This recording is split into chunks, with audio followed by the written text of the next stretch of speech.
Ancora mi ricordo le mie prime esperienze col GSX-R 1000. Senza avere la minima idea di quello che facevo, ho preso la moto, sono andato in pista.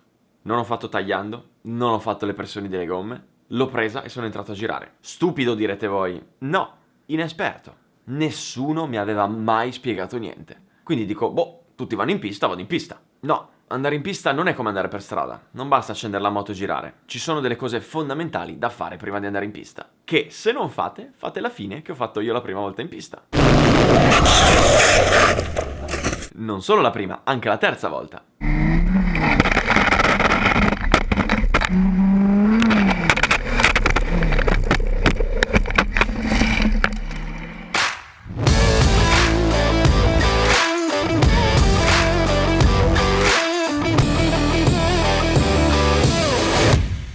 Questo video si rivolge a coloro che vogliono fare le loro prime esperienze in pista. Quindi o hanno la moto stradale e vogliono andarci in pista, o hanno appena comprato una moto da pista e vogliono iniziare ad andare in pista.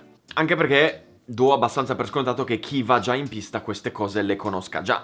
Ma non è detto. La prima cosa fondamentale da fare è far controllare la propria moto prima di andare in pista. Quindi trovare un meccanico bravo, magari con esperienza racing, e digli esplicitamente: guarda, voglio andare in pista. E lui saprà già tutto quello che c'è da fare per mettere la moto in sicurezza. E alcuni a questo punto potranno dire, come ho detto io la prima volta: vabbè, ma ci giro per strada tutti i giorni, la moto va benissimo, non ha un problema, non serve a niente, vado a girare. E questo è l'errore più pericoloso di tutti. Perché? Perché la moto in pista viene sollecitata 1000 volte più che in strada. Quando andrete in pista ve ne renderete conto. Anche chi per strada scanna, va forte, tarella, in realtà è un chiodo rispetto a quanto si va forte in pista. In pista i freni vengono sollecitati enormemente e non hanno tempo di raffreddarsi, così come le gomme, le sospensioni, il motore. Quindi è possibile che alcuni problemi che per strada magari non si presentano mai, in pista si presentino dopo 3 giri. E succede come me, quella volta che sono andato in pista, in cui ai 220 km/h vado a frenare e non ho più i freni. E vi posso garantire che non è bello. E io dicevo dentro di me, ma fino a ieri la moto frenava. A questo punto uno si chiede, va bene, ma che cosa devo sistemare sulla moto? Ora, sicuramente i meccanici esperti lo sanno, ma comunque tantissimi che vogliono fare qualche upgrade, perché sa, uno compra la moto, vuoi personalizzartela un pochino, vanno a spendere soldi in cose molto belle, interessanti e divertenti come mappa, centralina, scarico, leve, pedane, manubri, cerchi in magnesio, ma tralasciano le cose fondamentali, ovvero gomme e comparto sospensioni freni. Vediamo perché. Partiamo dalle gomme. Il concetto è che tu puoi avere la moto migliore del mondo, ma quello che ti tiene attaccato a terra sono le gomme. Quindi se hai delle gomme sbagliate, cadi. Andare in pista con una moto rimappata, con tutte le leve, le pedane, le finiture in ergal, tutta figa, lucida, perfetta, ma con delle gomme sbagliate, equivale ad andare in terra e distruggere tutte le cose belle che ci avete messo sopra. La prima cosa da tenere in conto è lo stato di usura della gomma. Spesso sento tantissimi dire: ma sai, queste gomme le uso da 6 mesi per strada, sono quasi arrivate alla fine, quindi le vado a finire in pista. E questo è l'errore peggiore di tutti, perché in pista hai delle sollecitazioni molto più alte rispetto che in strada. Quindi mentre in strada magari non senti la differenza tra gomma nuova e usata, in pista alla prima curva senti una differenza enorme. Quindi è molto più giusto prendere la gomma nuova, metterla per andare in pista, usarla in pista e poi continuare a usarla per strada. Tra l'altro in quasi tutte le piste, comunque telefonate per conferma o guardate sul sito, esiste un servizio di montaggio-smontaggio delle gomme. E in alcune, telefonate per conferma, le vendono anche le gomme. Quindi volendo potete farvele montare direttamente lì o comprarle lì. Oppure potete andare lì con le gomme da pista, farle montare, girare e poi rimettere su quelle stradali. Chiaramente vi serve il carrello o furgone perché non potete andare con le gomme in spalla. A questo punto ci si chiede quali gomme montare. Ora ho fatto un video già dedicato alle gomme, l'ho linkato qui sotto. Il concetto è: se la moto la usate solo in pista, montate gomme da pista. Se la moto la usate solo in strada, montate gomme da strada. Se la moto la usate sia in pista sia per strada, non montate gomme da pista, ma montate gomme ibride, quindi pista barra strada. Come ad esempio, non so, le Dunlop Sportmart TT o le Dunlop D212 GP Racer o le Pirelli Diablo Rosso Corsa 2, ma ce ne sono davvero un'infinità, ho fatto solo alcuni esempi. E anche qui chiedete consiglio a un gommista.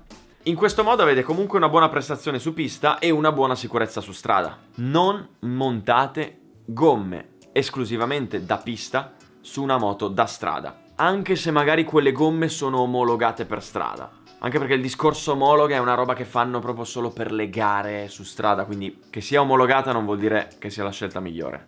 A questo punto subentra un'altra cosa fondamentale, ovvero le pressioni. Tu puoi avere la gomma migliore del mondo, adatta a quello che stai facendo, ma se la gonfi male, cadi. Questo è quello che è successo alla mia terza volta in pista. Non avevo fatto le pressioni, andavo tranquillo in terra. Sono finito per terra per 2 motivi. Il primo è che avevo cambiato gomma e non avevo fatto sistemare il setup della moto. Avevo quindi un setup completamente sbagliato per quei pneumatici. Il secondo motivo è che, questa è la cosa fondamentale, non avevo fatto le pressioni. A questo punto i più esperti diranno: minchia Rasca, ma sei pazzo, cioè vai in pista e non fai le pressioni? Il fatto è che, come dicevo, nessuno mi aveva spiegato niente. Io ero entrato in pista. Purtroppo all'epoca non c'erano ancora i track days moto Pedersoli, dove fanno il briefing e ti spiegano perfettamente cosa fare prima di entrare in pista. Non c'erano, sono entrato e sono caduto. Non me l'aveva spiegato nessuno e quindi lo spiego a voi. Qual è il punto? In pista, come dicevo, la moto è molto più sollecitata, quindi la gomma si scalda molto di più. Cosa succede? Per le leggi fisiche che abbiamo studiato al liceo, quando un gas si scalda, si espande. Quindi sale la pressione della gomma. Quindi se tu entri che hai le pressioni giuste, dopo 3-4 giri la gomma si scalda e le pressioni vanno su e vanno fuori limite. La gomma non tiene più e si va per terra. Quindi prima di entrare in pista le pressioni vanno abbassate, perché scaldando la gomma poi si rialzeranno e torneranno al loro valore. Ora, questo argomento è molto importante e complesso, quindi ci farò un video dedicato. Però per adesso, per darvi 2 dritte, comunque vi consiglio di chiedere allo staff della pista o al gommista, se presente, a quali pressioni impostare le gomme. Ricordatevi poi a fine giornata di rigonfiare le gomme, perché sennò vi troverete a girare per strada con la gomma che si raffredda e girate con gomma sgonfia. Arriviamo quindi al comparto freno-sospensioni. La cosa più importante di tutte sono i freni. Vi garantisco che quando siete ai 300 all'ora, se non vi funzionano i freni, non vi fermate più. Per fortuna la pista è molto più sicura della strada, ma si muore anche in pista. E la maggior parte degli incidenti mortali sono dovuti al malfunzionamento dei freni. Qual è il problema? Che l'olio dei freni è un olio altamente igroscopico, ovvero assorbe l'umidità. Quindi nonostante sia tutto sigillato, se la moto la lasciate in giro, con vento, pioggia, umidità, neve, grandine, un pochino di acqua entra e l'olio se la ciuccia. Ma non si vede quest'acqua. Cosa succede quindi? Quando si va per strada, tutto normale.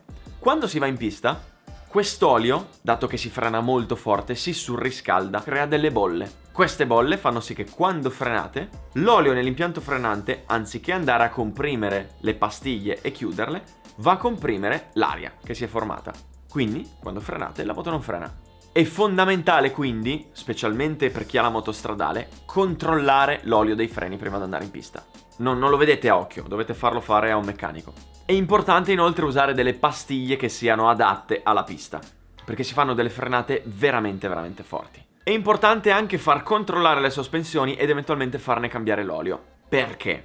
Anche le sospensioni, utilizzandole, si scaldano. E dopo mesi, anni che sono usate per strada, a forza di comprimersi ed estendersi, l'olio al loro interno forma una schiuma, causata dal fenomeno della cavitazione che state guardando in questo video.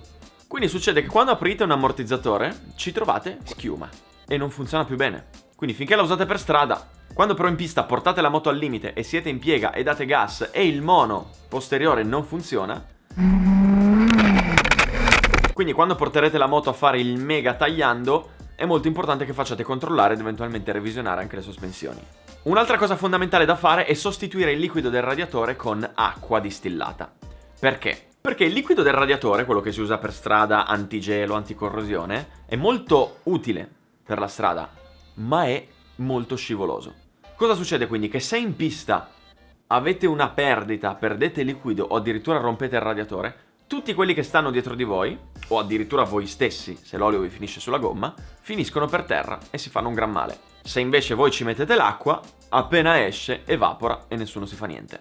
Infine è importante anche far revisionare il motore, perché se rompete il motore in pista magari vi va di culo e non fate tanti danni, ma se spargete olio, tutti quelli dietro finiscono in terra. Ha rotto e vedi, pazzesco. Sì. Ma è andata bene. Infine un altro consiglio che vi do è, se volete andare in pista con la vostra moto stradale, trovate degli amici con un carrello. Perché se andate in pista guidando la moto, cadete e spaccate la moto, poi Come tornate a casa? Questo è un problema, eh.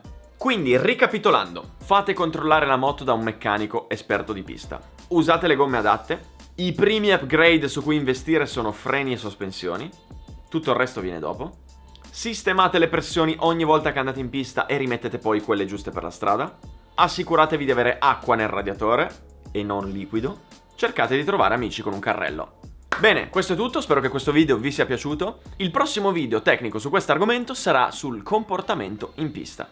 Quindi tutte quelle norme da seguire per divertirsi senza farsi male. Se volete vederlo, iscrivetevi al canale e ci vediamo al prossimo video. Bye bye!